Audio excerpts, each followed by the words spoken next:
દીપોમાના એટલા બધા ઉપાસક અને આ એક જ કલાકાર એવા છે કે પોતાના ગામને સાથે રાખ્યું છે.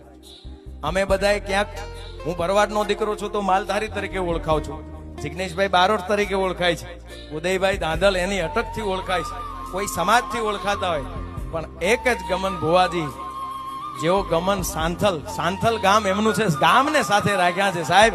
અને સાંથલમાં કોકદીક દર્શન કરવા જાજો, હાજરા હજુર દીપોમાં જ્યાં બિરાજમાન છે અને માની એવડી જેના પર કૃપા છે, માના પરમ ઉપાસક છે.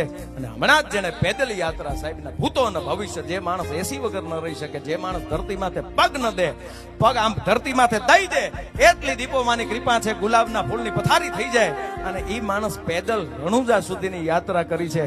આનાથી બીજી શ્રદ્ધા કઈ હોઈ શકે? તો આવો આપની વચ્ચે વિનંતી કરું, જેને સાંભળવા એક જીવનનો લાવો છે, જેના પર ખૂબ દીપોમાંની કૃપા છે, વિનંતી કરું ગમન ભુવાજી, જોરદાર તાળીઓના ગડગડાટ સાથે આવે ગમન ભુવાજી.